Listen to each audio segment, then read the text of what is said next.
Alors donc aujourd'hui, donc comme Manon Surin n'est pas là, j'ai essayé de faire un petit PowerPoint histoire de vous présenter le travail qu'on a fait et en particulier la partie que j'ai faite. Donc je ne sais pas présenter la leçon tout seul, comme c'est Manon qui a les documents. Donc je structurais ma présentation ainsi.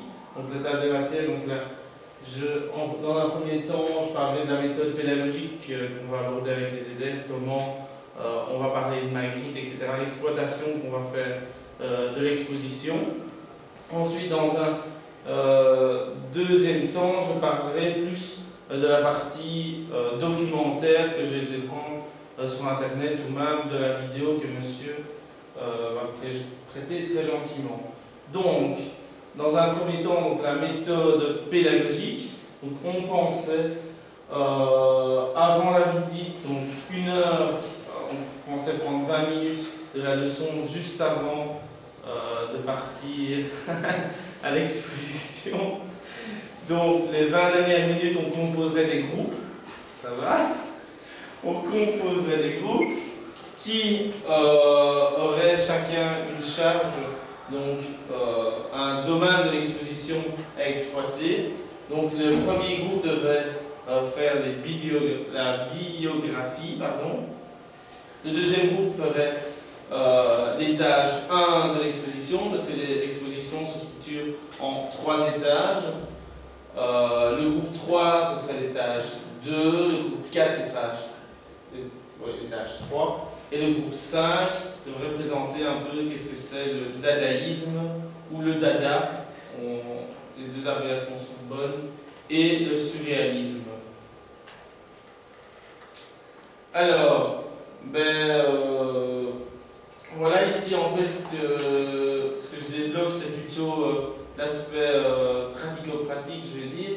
C'est que juste avant, donc la semaine avant d'aller visiter l'exposition, les 20 dernières minutes on fait les groupes. Dans un deuxième temps, il y a la visite, que j'ai estimé 2 heures, parce que ça nous a mis 2 heures pour faire la visite. Ensuite, dans un troisième temps, les élèves auraient 1 semaine de préparation pour pouvoir faire, dans un quatrième temps, pendant une séquence de leçons, présenter à une autre classe le contenu d'exposition et les différents domaines dont j'ai parlé tout à l'heure. Alors, ça, j'arrive à la partie documentaire que j'ai faite. Donc, je ne sais pas si vous savez ce que c'est le dada. Voilà. Oui, Quentin, tu as l'air de t'y connaître là-dedans. Moi, il me semble que c'est le dadaïsme. Le dada, mais bon, c'est pas. Ouais, il n'y a pas de souci, je vais te répondre à ta question après. C'est un mouvement qui a été créé au début du XXe siècle, qui est rattaché au surréalisme. Maintenant, je ne sais plus exactement. En fait, c'était de faire jouer un peu sur la provocation, en gros, mais à part ça, je ne sais plus exactement. Le crossing, c'est ça, mais maintenant, dans les textes, je sais plus vraiment expliquer ça. Oui. Dis-moi si je me trompe. Ouais, mais Robert, c'est un mouvement artistique, on détourne les objets et leurs fonctions du quotidien pour leur donner une signification artistique, c'est ça? Oui. D'autres points de vue? Alors, Mélanie, je vais juste te demander de lire le texte. Le dadaïsme est un mouvement international fondé en 1916 avec par Tristan Tzara, donc 1866-1963. Le dadaïsme vise à renverser la conception traditionnelle de l'art au moyen de la provocation et de la dérision. Ce mouvement a rassemblé des écrivains et des artistes ayant refusé de participer à la guerre et ayant appelé à la subversion de la loi établie. Donc il y a Louis Aragon, André Breton, Paul Éluard, Philippe Soucourt. Donc ceux-là ont appartenu au mouvement Dada, et le dadaïsme a considérablement influencé le surréalisme. Donc, qu'est-ce qu'on nous dit ici par rapport au dadaïsme? Céline? Que c'est un mouvement créé quelque part pour révolutionner et aller contre la tradition dans l'art. Ok, ça va, c'est très bien. Alors, ben, les auteurs, enfin, je veux dire, les contemporains, je veux dire, du Dada, Louis Aragon, André Breton, sont vraiment des piliers là-dedans. Par contre, pour répondre à la question de Quentin par rapport à Dada et Dadaïsme, en fait, l'appellation Dada était l'appellation qu'a lancée André Breton, mais l'appellation Dadaïsme a été donnée par un journal. Donc l'appellation dadaïsme a été donnée par un journal et non pas par les protagonistes du dadaïsme, du dada ou le dada. Donc, voilà. Alors, voilà un exemple de Marcel Duchamp du dadaïsme. Alors, est-ce que vous connaissez cette peinture? De qui ils se sont inspirés? Leonardo da Vinci. Oui, Leonardo da Vinci. C'est la même, enfin, c'est sûrement, ils ont sur un peu dessus. Oui, qu'est-ce qu'ils ont changé? Tu dis qu'ils ont changé quelque chose. Ils ont rajouté des éléments qui cherchent la parodie. Il y a une évolution, une subversion du message originel pour en transformer un nouveau qui n'a plus le même sens et qui doit parodier le sens original qui était effectivement une valeur graphique primant sur un message intellectuel. Alors, et tu remarques par rapport à la peinture? Les petite moustache et les gens de barbe, quoi. Oui, c'est ce que je veux dire. Ok, là ici, du sens au cul. À la chose du. Elle a chaud au cul, très bien. Donc effectivement, quand on lit l'inscription, elle a chaud au cul. Voilà, donc, voilà, c'est vraiment détruire là, c'est vraiment dans l'idée des dadaïstes. Oui, c'est là. C'est parodier Alors, le sens. Désolé. Non, je dis simplement ce que tu lui as dit, ils ont parodié le sens original qui était simplement une représentation artistique pour y rajouter un sens intellectuel qui n'est pas celui à l'origine. Donc ils ont rajouté un message différent en essayant de transformer sur une base. Donc la peinture ici, c'était juste pour vous illustrer comme quoi on voit des éléments, comme quoi le dada aime bien mélanger un peu tous les styles, que ce soit l'imprimerie, des coupes des caractères d'imprimerie. J'aime bien le découpage, donc essayer d'assembler des choses qui n'ont pas forcément des liens entre elles, etc. Alors, ici vous la connaissez sans doute, la fontaine de Marcel Duchamp. Qu'est-ce qu'on y voit? Un murille noir, ça va, donc pour une fontaine, c'est vrai. Voilà. Oui? C'est pas les dadaïstes ceux qui ont inventé les cadavres exquis? C'est une très bonne question, je ne sais pas y répondre, je vais rechercher pour le prochain cours, désolé, mais voilà, je vais rechercher pour le prochain cours. Merci de ta question, c'est très bien, de t'intéresser à ce que je dis, mais je vais essayer d'aller plus loin dans ma réflexion et essayer de répondre à ta question, il n'y a pas de souci. Donc au prochain cours, tu auras ta réponse. Alors, le surréalisme. Oui, Quentin, tu peux lire? Non, faut dire, j'ai la caméra en plan, donc vous pouvez avoir du mal à lire ça. Max alors, hein. Maxime, il a... Le surréalisme est un mouvement littéraire et artistique né après la Première Guerre mondiale. Ce mouvement succède au dadaïsme. Ce mouvement repose sur le refus de toutes les constructions logiques de l'esprit, sur les valeurs de l'irrationnel, de l'absurde, du rêve, du désir et de la révolte. Bien. Pourquoi je parle du surréalisme maintenant? Pourquoi j'ai parlé du dadaïsme et pourquoi je reviens sur le surréalisme maintenant? Parce que sinon elle continue. Voilà, c'est ça, tout à fait, les deux sont liés, donc c'est pour ça que j'ai séparé les deux concepts. Donc qu'est-ce qu'on dit ici sur le surréalisme? Ça tout ça à la fois. Normal, j'ai pas entendu ta voix. On retire tout ce qui est la logique de l'esprit, les valeurs. On se base surtout sur les valeurs de l'irrationnel, l'absurde, le rêve. Le rêve. Comme il a mis l'absurde, le rêve, le désir et la révolte. Très bien. Alors, André Breton, c'est la définition que lui a donnée du surréalisme. François? Automatisme psychique pur par lequel on se propose d'exprimer soit verbalement, soit de toute manière le fonctionnement réel de la pensée. dictée de la pensée en l'absence de tout contrôle exercé par la raison, en dehors de toute préoccupation esthétique ou morale. Définition Antoine Carnot. Donc, voilà.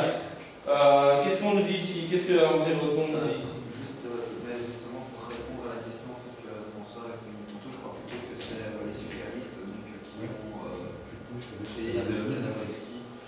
Donc voilà, ça je vais faire des recherches. De toute façon, étant donné que c'est dans la continuité, je crois que c'était plutôt les surréalistes. Ouais, mais ça va, mais on va faire des recherches, il n'y a pas de souci. Donc, qu'est-ce qu'on nous dit ici dans l'extrait, dans la définition? Robert, je comprends. Ah, si j'ai entendu ta voix, mais encore une fois. J'avais 203. La même chose, quoi. On essaye de sortir un petit peu de la raison, du naturalisme et de se diriger vers quelque chose de plus fantastique, je vais dire, je sais pas, qui n'est pas logique. Ouais, c'est ça, le réel, etc. Donc c'est en corrélation avec ce qu'on a dit juste avant ou... Tout à fait. Donc André Breton est l'un des leaders du surréalisme. Alors, on va revenir à René Magritte. Alors, la biographie de René Magritte. Oui, Julie, continue. René François Guillain Magritte, né le 21 novembre 1898 à Lessines dans le Hainaut, situé en Belgique, et mort à Bruxelles le 15 août 1967, est un peintre surréaliste belge. Alors, 21 novembre, ça vous dit rien?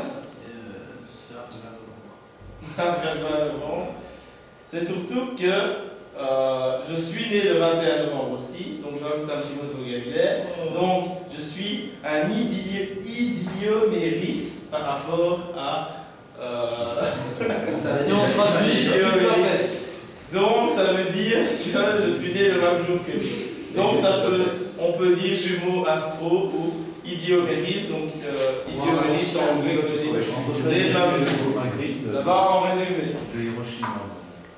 Alors, son musée, ça, oui, je peux vous montrer juste ici. En fait, c'est le site internet qui est vraiment bien fait. Donc, quand on regarde le site internet, il nous présente un plan, étage par étage, de toutes les peintures qu'il y a dans le musée. Et ce qui est intéressant à voir, c'est que le musée est structuré vraiment de façon chronologique. Donc on voit le troisième étage, balaye un peu toutes les peintures de Magritte de 1898 à 1929. Le deuxième étage est lui consacré de 1930 à 1950. Et le premier étage est dédié à la dernière partie de sa vie. Donc, on peut cliquer sur les différentes parties du musée. On a même un petit commentaire juste ici.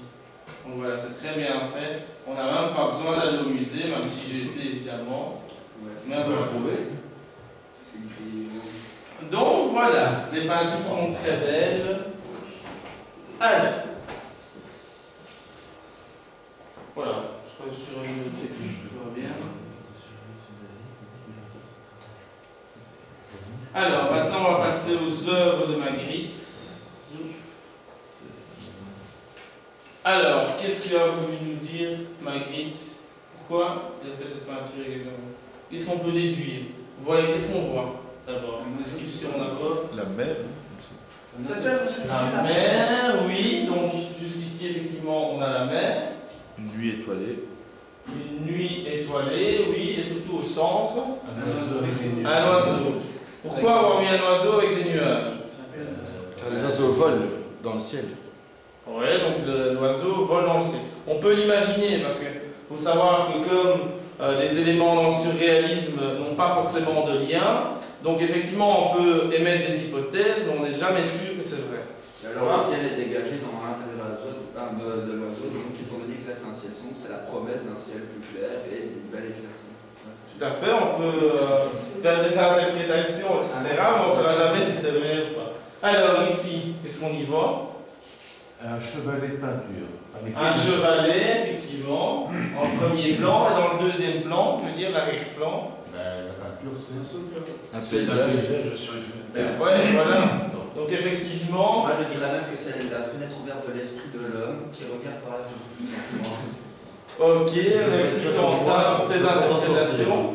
Donc, en fait, ce qu'on voit représenté sur la peinture, on voit tout de suite ce qu'a voulu représenter René Magritte, en fait. Alors, c'est une peinture assez connue. On retrouve souvent les mêmes éléments dans les peintures de René Magritte. Vous voyez un élément ici, c'est le chapeau, le chapeau melon. La pomme aussi. Un deuxième élément qu'on a vu dans la première peinture, je vais peut-être y revenir, c'est juste ici. Les nuages. Les nuages. Les oiseaux aussi, il y a plein de peintures avec des oiseaux. Oui, les oiseaux, etc. Ce sont les éléments qu'on retrouve. On retrouve les nuages de nouveau. Chapeau melon, on le voit souvent aussi. Alors, qu'est-ce qu'a voulu nous faire exprimer ici? Je sais pas, c'est complètement surréaliste. Tout à fait. Donc, le titre, le Fils de l'homme. Il y a une corrélation toujours entre les, chez Magritte surtout, entre les titres qu'il donne à ses œuvres et ce qu'il cherche à représenter.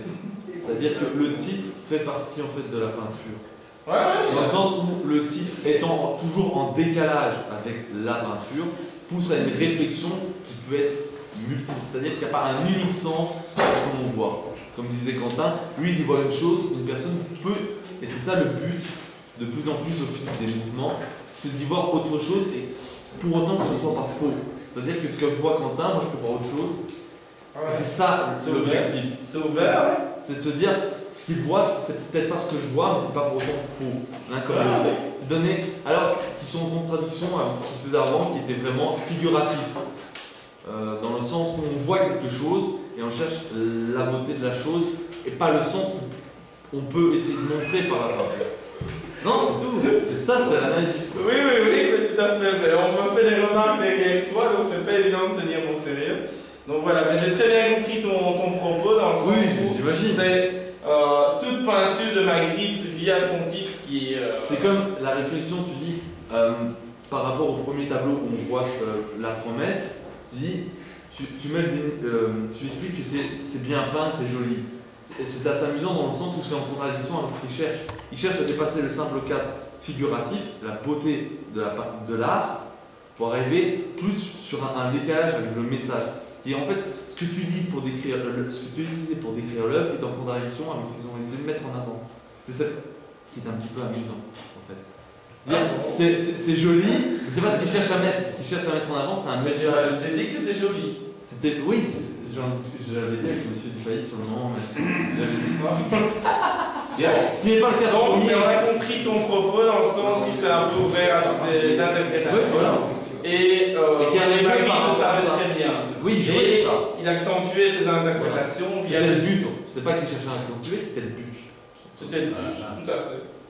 Donc, ici, pas mal de choses à déduire. Quand on regarde le titre, les valeurs personnelles. Il y a un beau vert. Ce sont les choses qu'il utilise. Voilà, donc c'est en corrélation par rapport à tes intérêts, Robert, peut-être. Une passion. Une passion. Il parle des nuages. Le peigne, par contre, je pense pas. Mais bon. Le peigne Pour Robert, je pense pas. Donc voilà, on comprend très bien qu'il essaie de faire, enfin, moi je l'interprète comme ça, les éléments qu'il a mis en plus gros sont, selon la personne, ont une importance pour la personne, les valeurs personnelles. Ça va? Il a réduit le lit, mais il met un gros vert. Ça va? C'est le jeu des contrastes des... Et ici, donc, les détails représenter l'évasion, étant donné que c'est une chambre, on pourrait se dire que chez certaines personnes, évidemment, le fait d'aller dans sa chambre, c'est comme s'évader du monde qui nous entoure et d'aller dans notre petit monde à nous, le monde personnel, j'ai envie de dire. Tout à fait. Voilà. Des trucs, je suis salué. Alors ici, je me disais que ça allait intéresser certains. Bon, une fille qui m'entend pas. Donc, qu'est-ce qu'on y voit ici? Toujours en corrélation par rapport à une autre peinture. Là, c'est la création de la femme par l'homme. La création de la femme par l'homme, oui. Ou alors il aimerait avoir des rapports avec cette peinture et il sait que c'est impossible, malheureusement. Pardon? Il voudrait avoir des rapports avec sa création. Ah, ça c'est. Oui, ou alors c'est peut-être Pygmalion, effectivement. C'est Frankenstein. Ça doit faire. Oui, c'est le fait d'essayer d'atteindre un réalisme qui n'est atteint en réalité que par l'humain. C'est-à-dire essayer de reproduire ce qui n'est pas reproductible à la perfection. Enfin, c'est un sens comme les autres en ont dit, pour bien illustrer ce que je disais auparavant. C'est orgueilleux. C'est-à-dire. Là, on a l'exemple complet du coup. Encore une peinture. Ah, moi je sais. Ceci n'est pas une pipe. Je sais. Non, et d'ailleurs, quelqu'un veut bien montrer ce que c'est une pipe. Donc, je sais. Quentin a une défi, pas de souci. Bon, allez. Un peu sérieux. C'est pas une pipe, c'est la représentation d'une pipe. C'est un dessin d'une pipe. Oui, donc qu'est-ce qu'on distingue? L'idée. L'idée de l'ambiguïté du mot. Un peu comme le signifie en Égypte. Le signifié du signifiant, ça va? Le signifié, c'est le mot qu'on utilise, tandis que le signif. Non, c'est l'inverse. Donc, le signifiant, c'est le mot qu'on utilise pour parler de l'objet, tandis que le signifié, c'est l'objet duquel on parle. Je sais pas si vous avez. C'est cours de français en fait. C'est l'idée auquel renvoie le mot. Mais en fait, pour pipe, le mot renvoie à plusieurs idées. Ah. Donc voilà, on va terminer sur cette note d'humour. Ça va, donc voilà. Patrick Tellamance, d'avoir présenté, s'il vous plaît, d'avoir présenté cette leçon. Je regrette évidemment que sa camarade Manon Surin soit absente, j'en ignore la cause. Alors, le travail évidemment était difficile à présenter puisqu'il était, par la force des choses, incomplet, donc j'avais pas moyen de faire autre chose. Premièrement, en ce qui concerne le contenu, je trouve que tu aurais pu peut-être mieux maîtriser la matière dont tu as parlé, parce qu'à plusieurs reprises, on te pose des questions quand même assez générales, et tu dis chaque fois, ah oui, on peut faire des recherches dans l'avenir. Alors, effectivement, il vaut mieux faire des recherches plutôt que de raconter n'importe quoi, mais il y a quand même des dictionnaires ici dans la classe. Tu aurais pu demander aux élèves, voilà, tu prends le dictionnaire, tu fais la recherche, hein, là pédagogiquement ça avait du sens, hein, ou bien toi-même tu cherches dans le dictionnaire, c'est pas interdit non plus, hein, il y a quand même plusieurs dictionnaires dans la classe ici, il y a des histoires de l'art aussi, première chose. Alors d'autre part, lorsque tu fais analyser par les élèves, et là c'est actif, on est bien d'accord, les œuvres de René Magritte, je trouve que c'est quand même un petit peu superficiel, parce qu'il y avait moyen quand même de retirer, même si on ne connaît pas ces œuvres-là, d'en retirer quand même plus de choses. Hein. Je trouvais que c'était chaque fois au niveau de l'écume, et tu n'es jamais dans la vague. Hein. C'est tellement, je trouve, tu restes tout à fait au-dessus, et quand tu leur poses des questions, à la limite, tu leur demandes de faire des associations libres comme on en fait en psychanalyse, à la limite, mais ça ne va pas au-delà. Alors, qu'ils fassent des associations libres, pourquoi pas? Parce que le surréalisme est d'ailleurs lié à la psychanalyse, c'est en fait lié au travail de l'inconscient, etc. On est bien d'accord. Mais je crois qu'à certains moments, on peut essayer de comprendre les liens quand même entre les fameux signifiants dont tu parlais. Tu as le peigne, tu as le verre. Est-ce que c'est seulement le peigne ou le verre en tant que représentation des valeurs de la personne qui considère, qui aime bien beaucoup boire ou se couper ou soiffer tous les jours devant son miroir? Est-ce que le peigne et le verre ne peuvent pas conduire l'association des deux à quelque chose d'autre? Peut-être que oui, peut-être que non. Mais l'important, ce n'est pas tellement de savoir ce qu'il y a dans la tête de René Magritte, parce qu'il ne l'a pas dit, et c'est sans intérêt. Hein, c'est surtout de faire travailler les élèves sur ce travail d'observation, d'éducation constamment. Parce que le but, Magritte, quand il peint, il se fait plaisir à lui-même. Est-ce que révèle son inconscient? Il y a peut-être des psychanalystes qui ont travaillé sur l'œuvre de René Magritte, certainement. Il y a certainement des travaux très poussés là-dessus. Mais quand on est avec des élèves, c'est surtout de leur faire associer et de leur faire tirer quelque chose pour qu'ils apprennent à analyser une œuvre. du point de vue des couleurs, du point de vue de la composition, du point de vue de l'association des signifiants, etc. Donc je crois qu'il y avait moyen de les faire travailler plus profondément. Vaut mieux prendre moins d'œuvres, à la limite 2 œuvres sur lesquelles on travaille sur chacune pendant 7 ou 8 minutes, plutôt que d'en avoir 6 ou 7, où chaque fois après 1 minute on passe à la suivante. C'est plus formatif. Le but, c'est pas de savoir ce que Marguerite a pensé.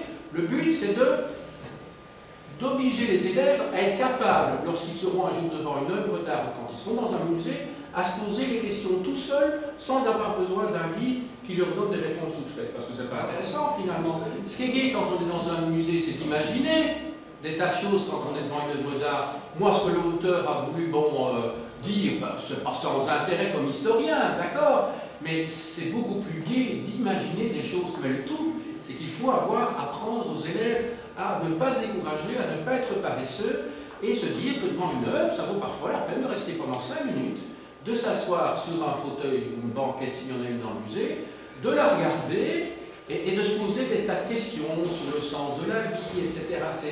C'est ça qui est chouette, me semble-t-il. Enfin, il faut leur apprendre, et ça peut se faire de manière pas purement poétique, mais de manière systématique. On regarde les couleurs, on regarde la composition, et ça c'est méthodique. Tout à fait. Et là tu les formes. Je suis d'accord. Tu les formes. Tu vois? Donc moi je trouve que l'aspect formatif manque quand même un petit peu. Maintenant, sur le plan informatif, effectivement, ils sauront ce que c'est que le dadaïsme, donc tu n'as pas perdu ton temps sur le plan de l'information, ça je suis bien d'accord. Sur le plan pédagogique, ta méthode était bonne aussi, tu les fais travailler, c'est pas toi qui imposes une définition. La meilleure preuve, c'est que chaque fois que quelqu'un dit quelque chose, tu dis tout à fait. Donc tu laisses le champ libre finalement à toutes les interprétations possibles, puisque tu es d'accord a priori avec tout le monde. Hein? Tu as un petit peu le psychanalyste qui a une écoute flottante, de toute façon, tout est bien. Mais surtout dans le surréalisme. Oui, d'accord. Mais il faut au moins leur donner des outils pour analyser les œuvres d'art, quelles qu'elles soient. Que ce soit pour le baroque, le classique, n'importe quoi, tu peux leur donner des outils.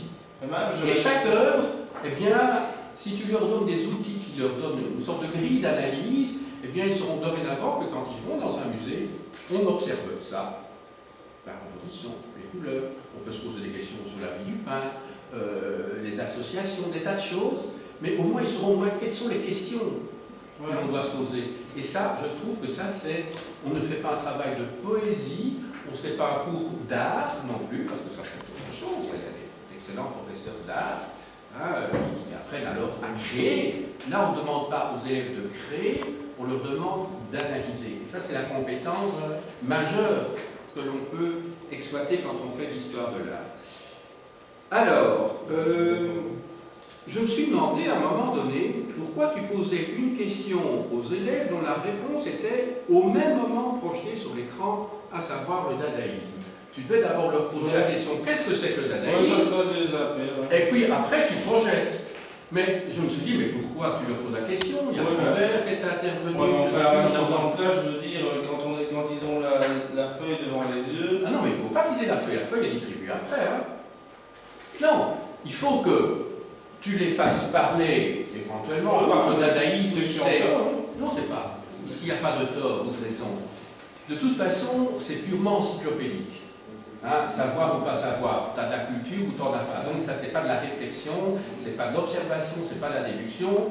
Tu as de la mémoire, ou bien tu es passionné, ou bien, la plupart du temps, tu as la chance d'être dans une famille où la culture a de l'importance, parce que socialement, etc., la culture est valorisée.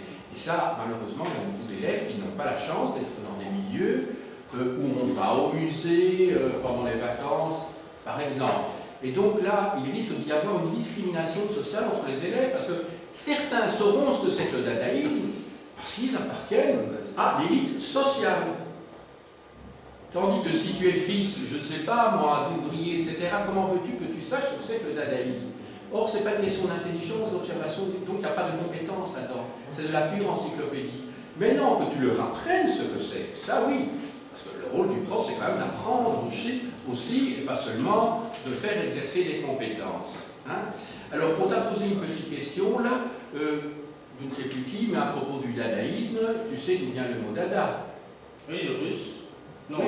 Enfin, non, ça ne vient pas de là. Oui, mais je veux dire... Comment ont-ils choisi le nom de ce mouvement-là? Ça, je suis en recherche. Oui. Les chevaux, le cheval, c'est pas ça? Non. Non, ça n'a rien avec le cheval, avec la date. On avait dit ça. Non, ils se sont dit, ils étaient réunis, il y a quelques-uns dans une pièce, et ils se sont dit, puisque nous sommes un petit peu des fantaisistes, nous tous ici, eh bien, on va désigner arbitrairement notre mouvement par le premier mot que nous allons trouver dans le dictionnaire de ce que nous allons ouvrir. Ils ont ouvert le dictionnaire, ils sont tombés sur le mot dada. Ça aurait pu tomber sur n'importe quel autre mot. Donc, il n'y a pas de lien entre le signifiant et le signifié ici. C'est l'arbitraire du signe, peut-être, justement. Donc, il n'y a aucun lien entre le mot dada et ce qu'ils font. Tandis qu'entre le mot surréalisme et le courant surréalisme, là, il y a un lien très évident. Hein. Les surréalistes essayent d'aller au-delà de la réalité. Là, il y a un lien entre le mot et la chose. Mais ça veut dire quoi, dada, là? Comment? Dada, ça voulait dire ça, non? Oui, c'est possible, mais ils sont tombés dessus par hasard. Oui, mais ils n'ont pas. Non, mais d'accord, mais ils n'ont pas cherché. Ils ne se sont pas dit, voilà, on va prendre un dada. Ils sont tombés dessus par hasard. Le mouvement, il y a un décalage entre le signifiant et le signifié. Tout à fait, mais on est bien d'accord. On est bien d'accord. Voilà. Donc, moi, je crois qu'il y a une bonne amorce, mais qu'il faudrait certainement affiner ce qui a été fait ici. Et j'espère que lorsque tu présenteras, si c'est le cas avec Manon Surin, tu tiendras compte de toutes les petites remarques que j'ai faites ici. Elles sont enregistrées, et donc regarde le film, l'enregistrement, avant de poursuivre la préparation de ta leçon. J'ai dit. Bon, alors, tout d'abord, on va commencer par un petit rappel. Alors, quelqu'un peut-il me rappeler ce que vous avez déjà vu sur ma grille? La disposition du musée, un petit peu comment le musée se présentait, donc sur les étages. Suivant les étages suivant les périodes de sa vie, un peu comme une ligne du temps. Ok, d'accord. Alors, vous allez travailler en groupe. Distribuer ici. Voici. Ok. Alors, tout d'abord, qui est René Magritte?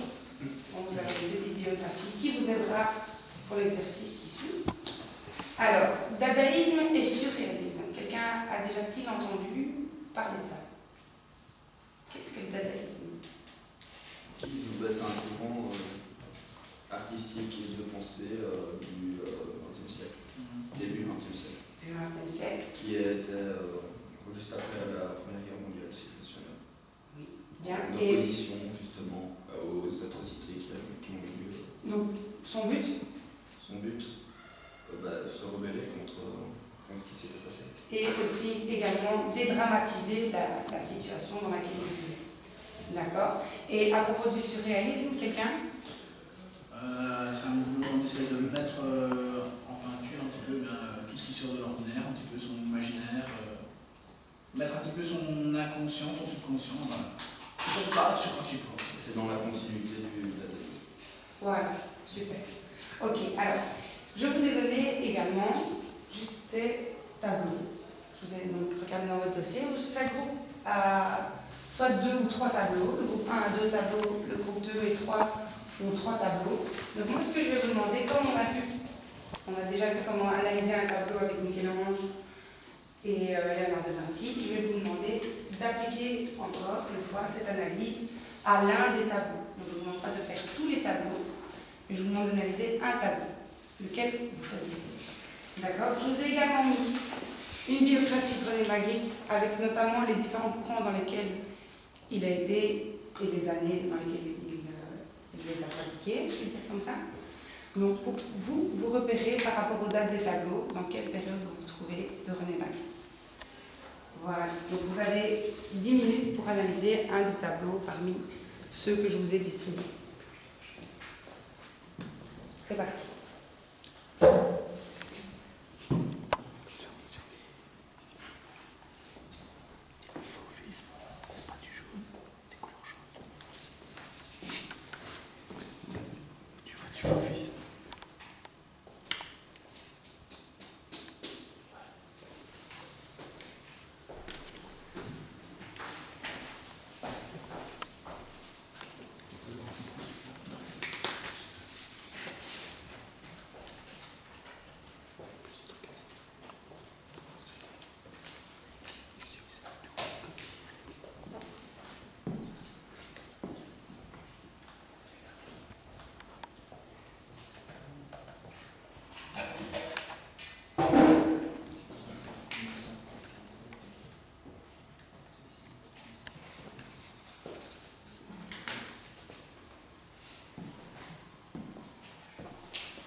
Alors, dès que vous avez fini, un élève de chaque groupe viendra présenter son tableau et on en discutera ensemble.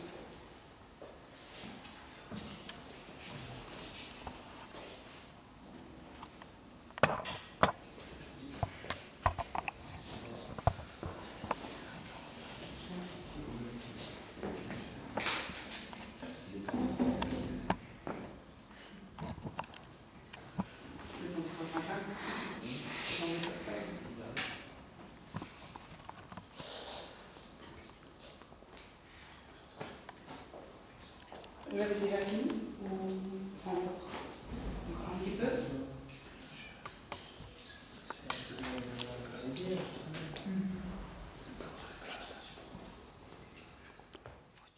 Ok, bon, on va commencer par le premier groupe.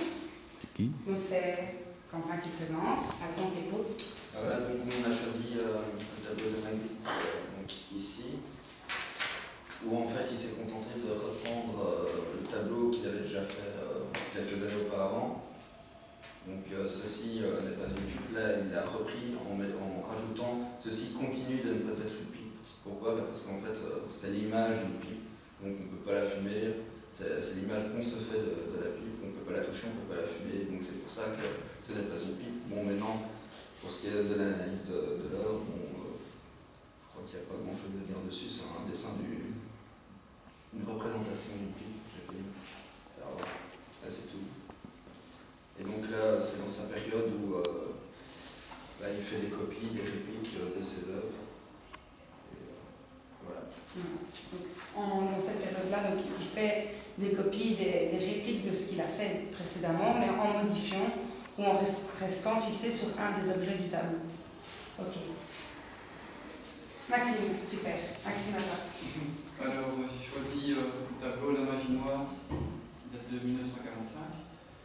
Alors, il faisait partie, donc à cette époque-là, Magritte était plus dans le surréalisme en plein soleil, où il parodiait l'impressionnisme pour contrer la noirceur du monde dans lequel il vit. Donc, on voit qu'il y a des couleurs vives dans l'œuvre, et que par rapport au titre, c'est ni la magie noire, mais il n'y a même pas de noir qui figure sur l'œuvre. Alors, il a mis les couleurs qui étaient plus vives et chaudes en bas, et il a gardé les couleurs plus sombres, enfin le bleu pour les noirs, et qui correspondent à l'arrière-plan pour ce qui est de la personne. Ok, et par rapport à. Donc, tu l'as dit par rapport à sa période, et pourquoi d'après vous on l'a appelé magie? Quand vous regardez ce tableau, est-ce qu'il n'y a pas quelque chose qui pourrait vous sortir? Est-ce que ça pourrait exister? Est-ce que c'est réel? Non, parce que le personnage, surtout pour le bus, est de la même couleur que l'arrière-plan. Ok, donc il a voilà. Il a entré le personnage dans le tableau, dans le paysage. Ok, d'accord. Troisième groupe. Nous avions choisi cette peinture-ci. Alors,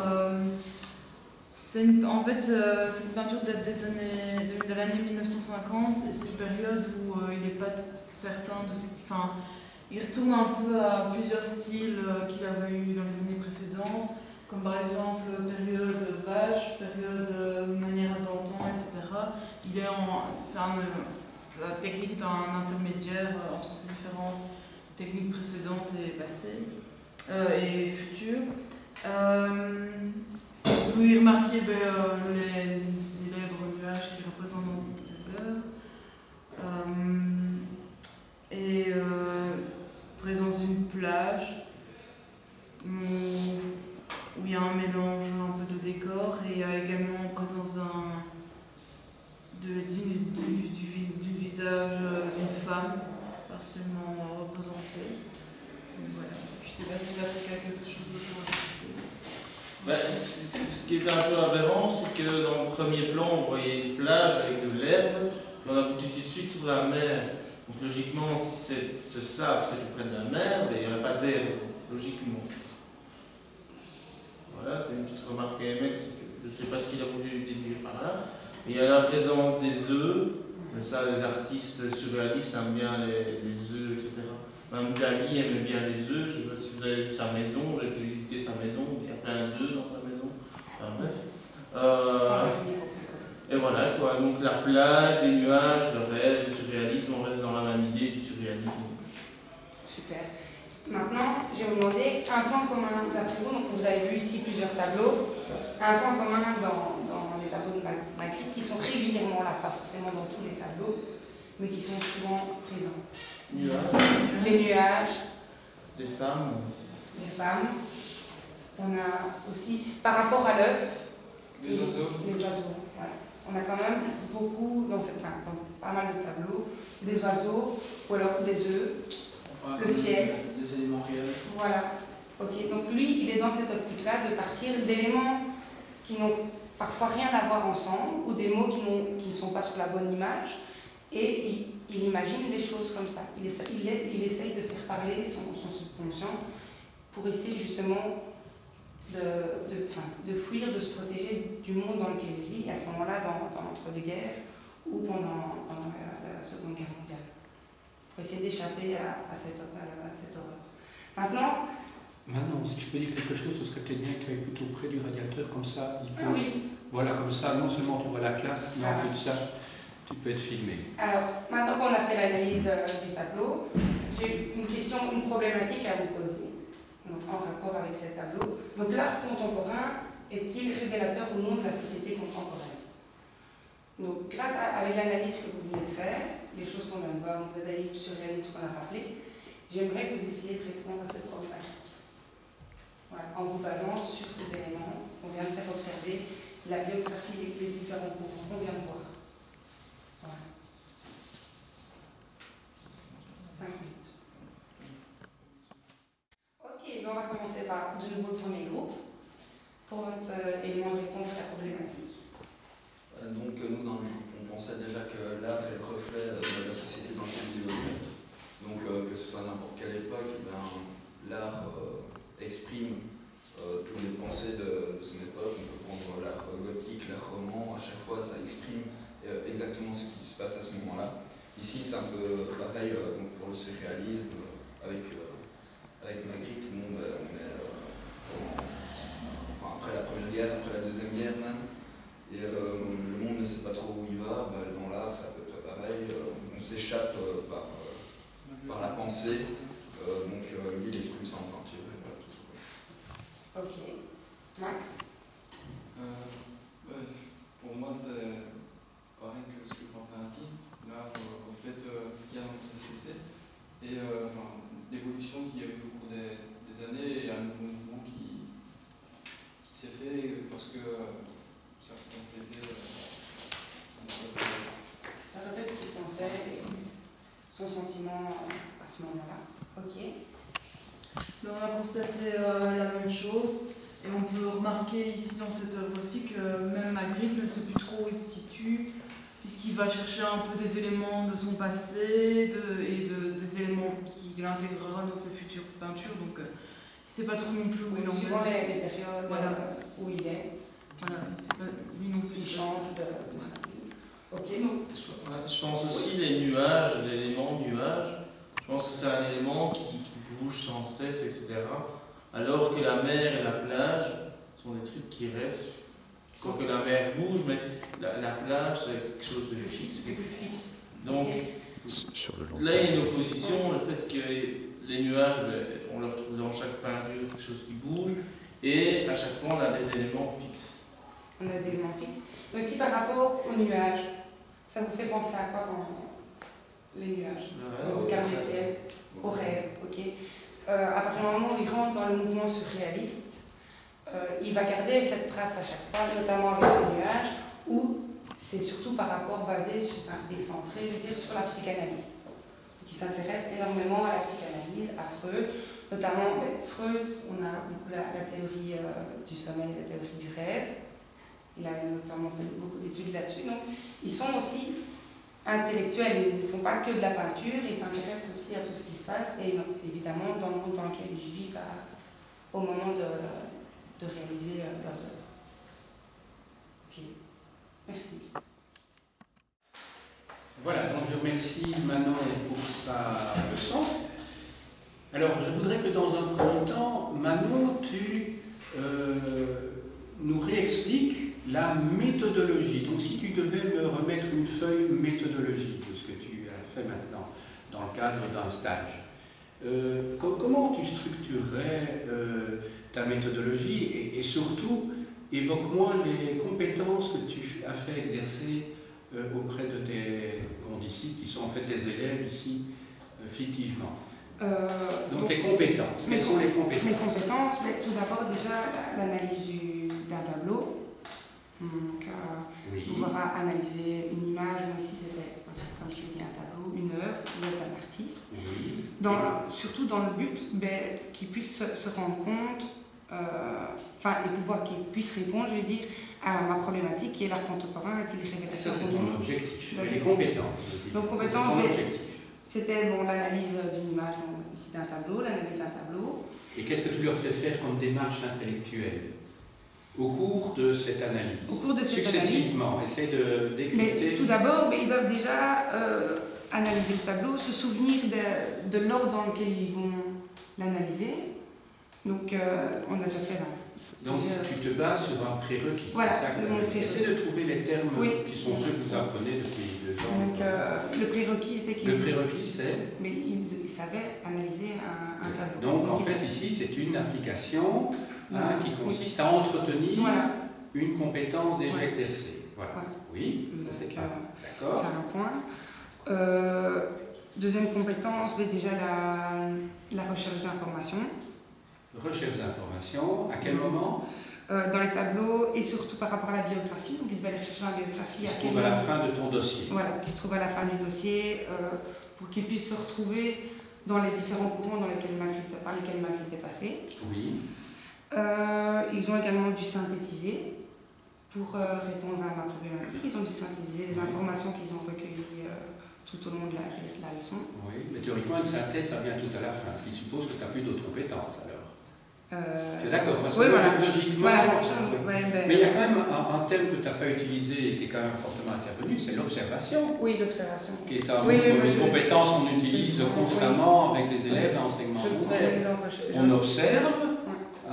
Et sur base de la comparaison d'observation, on en déduit quelque chose. On retient quand même le mot observation et le mot déduction, parce que la déduction est une compétence aussi. Et alors la synthèse est bien logiquement à la fin. On ne commence pas, la synthèse n'est pas au milieu, théoriquement. Et puis alors, ton objectif, tu le répètes? Donc mon objectif, c'était qu'il puisse répondre à ma problématique, qui était l'art contemporain, est-il révélateur ou non de la société contemporaine? Oui. Et cette réponse, ils la font sur base de la synthèse? Parce que je voudrais savoir, dans ta démarche, la démarche intellectuelle des élèves, tu parles d'une synthèse, et puis tu parles d'une réponse à une problématique. Mais en fait, la réponse à la problématique se trouve dans la synthèse. Se trouve dans la synthèse, c'est comme ça que tu l'as considéré. Oui, pour moi, ils répondent, en réalisant leur synthèse, ils répondent à la problématique. Ah oui, donc pour toi, synthèse et réponse à la problématique sont ici synonymes? Ici, sont communes, oui. Est-ce que tout le monde est d'accord avec ça, que dans la démarche que vous avez effectuée à sa demande, synthèse et réponse à la problématique sont superposables? Ou pour vous, ça a été 2 démarches qui se sont succédées? Je l'ai fait aussi en stage. Est-ce que pour toi, ça se superpose? C'est ça la question. Ça peut, mais pas toujours. Et donc, ce que vous avez fait, quand vous avez synthétisé, vous avez eu le sentiment que vous répondiez à sa problématique, vous avez l'impression que la réponse à la problématique, c'était quelque chose que vous élaboriez à partir de la synthèse. Donc, autrement dit, ce serait 2 démarches qui se succèdent, et qui ne sont donc pas Oui. Superposable. Oui, moi, je poserai peut-être la question à Quentin maintenant. C'est pas pour faire du tout la critique de la leçon de Manon, c'est simplement pour que vous vous rendiez compte des différentes démarches successives, pour que dans une méthodologie, dans le cadre de vos préparations de leçons l'an prochain, eh bien, vous parveniez bien à détacher ça, et que tout n'est pas entremêlé, parce que mon but, moi, c'est de vous apprendre quand même à former, quand même, à formuler une méthodologie pour que ce soit bien clair dans votre tête, pour pouvoir l'exercer avec les élèves. Il faut bien savoir ce qu'on va faire en termes de compétences avec les élèves. Il faut d'abord que ce soit clair dans votre tête avant d'appliquer. Alors, Quentin. Sinon, ce cas-ci, il me semble qu'on a répondu à la problématique, on a repris les éléments qui avaient été déjà dit auparavant. Donc toi, ça vient après. C'est ce que tu me dis. Parce que ce que chacun a fait comme commentaire, ce n'était pas chaque fois des synthèses différentes. Chacun a répondu à la problématique, mais une synthèse, c'est pas ça, parce que la synthèse, elle est objective.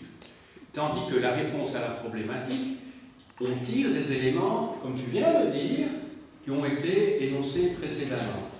Donc, vous trouvez peut-être que je suis en train de couper les cheveux en quatre, mais c'est pour vous aider à bien écrire votre méthodologie dans vos leçons. Donc, ça ne vise pas Manon ici, ça vise tout le monde. Voilà.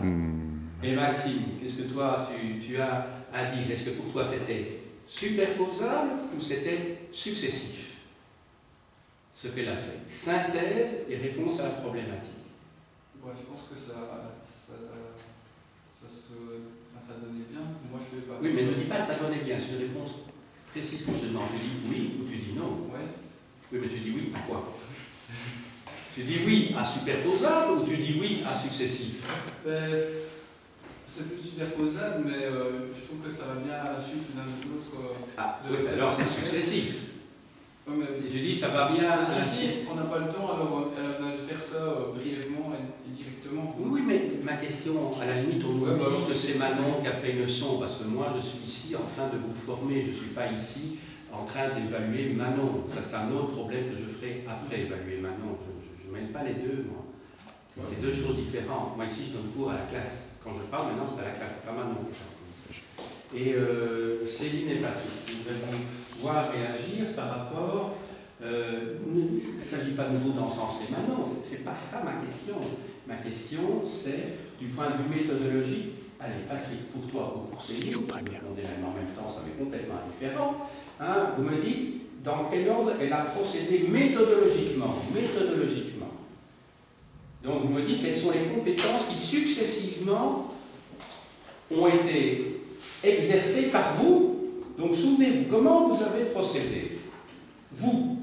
Je n'interroge pas Manon maintenant.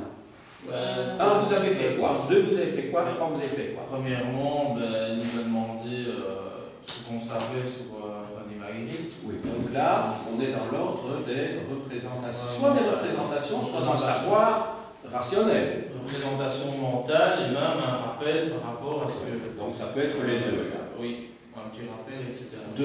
Deuxième chose, on a, de nouveau, c'est toujours dans l'ordre du rappel, rappeler les différents courants, etc., qui me paraissaient essentiels pour aborder la leçon. Oui, d'accord.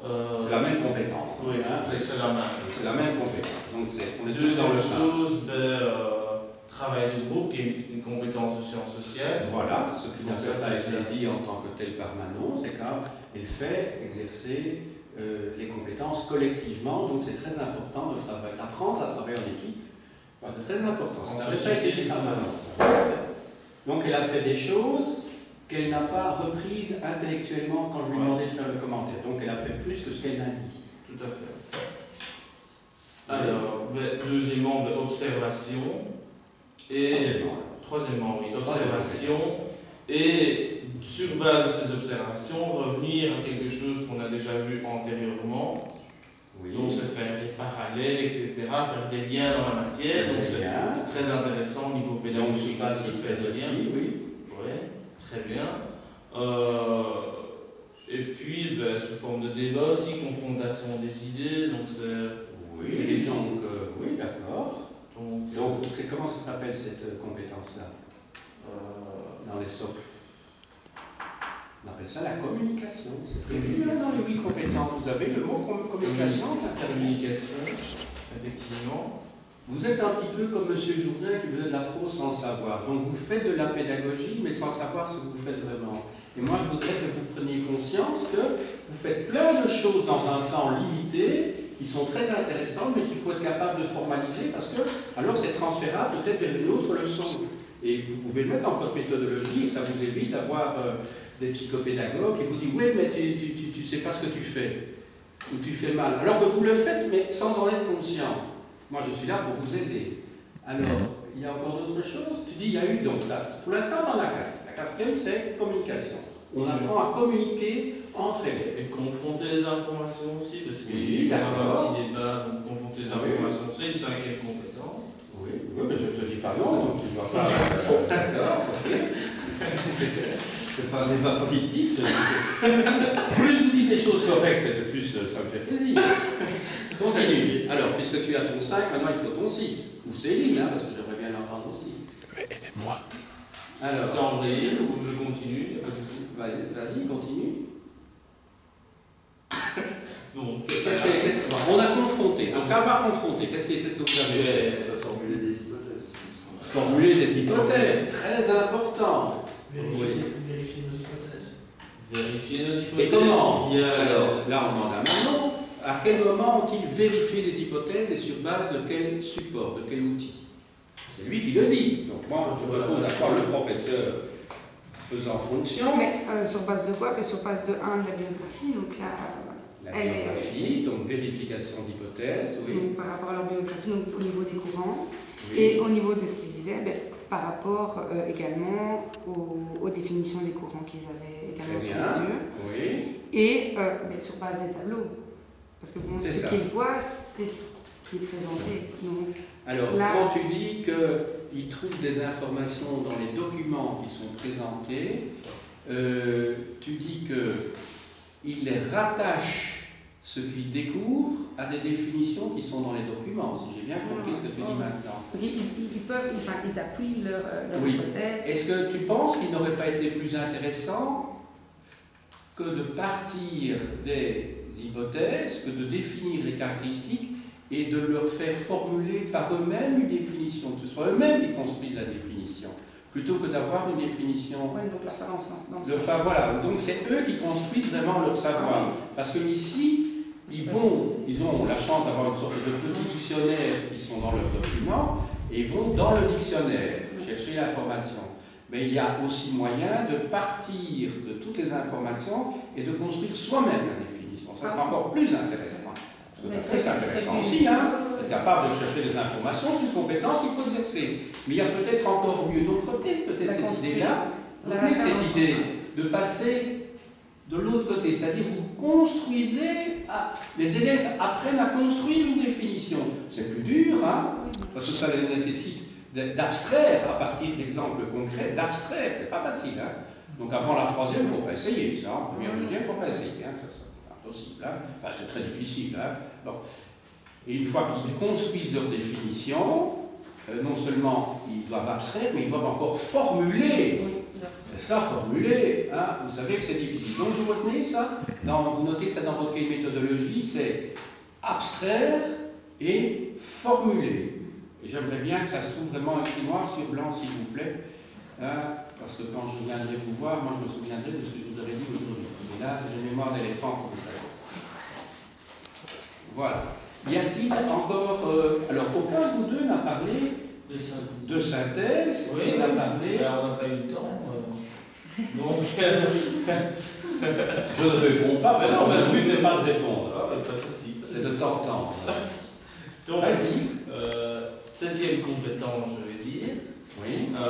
Est synthétisée via une problématique, c'est encore mieux. Donc, oui, mais via une problématique. Répondre à une problématique tout en synthétisant. Donc tu es d'accord avec certains qui pensent que c'est superposable et que ce n'est pas successif. Oui, parce qu'on est suivant, malgré le fait que les groupes n'avaient pas la même œuvre, on est arrivé plus ou moins tous à la même conclusion, à savoir que c'était une période un peu troublée, on va dire. Oui, alors François. Oui, mon petit commentaire, je ne sais pas si quelqu'un veut prendre la caméra. Non, juste... non, on peut oui, tu veux prendre la caméra? Non, quand même pas. On m'entendra. Oui, mais comment dire que la réponse à la problématique soit superposable à la synthèse ou alors carrément trouvable dans la synthèse, c'est soumis à certaines conditions. Il faut voir aussi ce que l'on attend au niveau de la réponse de la problématique. Sous quel aspect elle est prise, si c'est vraiment général ou si c'est vraiment très restreint. Donc, par exemple, si on veut prendre les grandes caractéristiques de l'art abstrait, c'est une problématique très générale, il me semble. Et donc, ça ne peut se faire vraiment qu'en toute fin. Et donc, il y a des synthèses qui vont s'imbriquer les unes dans les autres, j'ai l'impression. Ça va se faire par étapes. Mais on pourra peut-être répondre à la problématique par étapes au fur et à mesure. Mais il y aura quand même une grosse synthèse au départ. Enfin, à la fin, je vais plutôt dire. Maintenant, tu es d'accord à ce qu'il fallait être aussi? Oui. Alors, la conclusion te revient, je dirais maintenant, sur base de tout ce que tu as entendu. Hein, comment maintenant penses-tu que tu referais la leçon sur base de commentaires divers qui ont pu être faits, qui n'étaient pas d'ailleurs des commentaires critiques du tout, puisque je posais des questions purement méthodologiques? Comment tu construirais cette leçon? Est-ce que tu la construirais exactement de la même manière, ou tu penses qu'il y aurait peut-être moyen d'affiner les choses pour encore améliorer? Telle est ma question. À ce moment-là, j'essaie de trouver plutôt des documents, je veux dire, sur le dadaïsme et le surréalisme, mais des documents purs, je veux dire comme ça, pas des définitions. Pas des définitions, oui. Donc sans commentaire, tu veux dire. Donc les voilà, commentaires. juste, par exemple, ici, pour le surréalisme, j'avais mis la définition du premier manifeste. Mais non, oui. Essayer de trouver des documents en rapport avec des deux courants. C'est ça, oui. Continue l'analyse de tableau pour qu'ils voient quand même les caractéristiques. Bon, ici, j'ai choisi Magritte pour répondre à la problématique, mais on pourrait prendre peut-être un auteur, un peintre contemporain. Oui. On va continuer, je lui dis, je vais rester avec Magritte. Et ce que j'ai la possibilité, on a la possibilité d'aller au musée qui est à Bruxelles. Donc, c'est aussi un atout que je pourrais prendre. Donc, on pourrait aller sur le terrain et le faire déjà. Et à ce moment-là, leur faire deviner, qu'ils puissent construire par eux-mêmes une définition du dadaïsme et du surréalisme. D'accord, c'est bien. Mais on s'est inclus. Donc vous voyez, quand vous avez fait une leçon sur base des commentaires ou des réactions des élèves dans la classe, il y a toujours moyen de se dire, mais l'an prochain, si je le fais, ou si je le fais cette semaine-ci avec une autre classe, eh ben, il y a peut-être moyen d'affiner, peut-être, de redresser la barre. Ce n'est pas pour autant que ce qu'on a fait est mauvais, mais je crois qu'il faut toujours avoir en tête de perfectionner et de ne pas se dire je vis sur mes acquis, ok ma leçon est faite, et pendant les 40 ans qui viennent, Magritte, ce sera toujours la même leçon. Parce que hélas, l'esprit de routine peut vous envahir et à un moment donné dire bah oui ma leçon est faite, ok, j'ai 50 minutes qui sont préparées, je fais autre chose. Et vous allez vous rendre compte alors que enseigner, c'est un processus qui dure toute une vie finalement.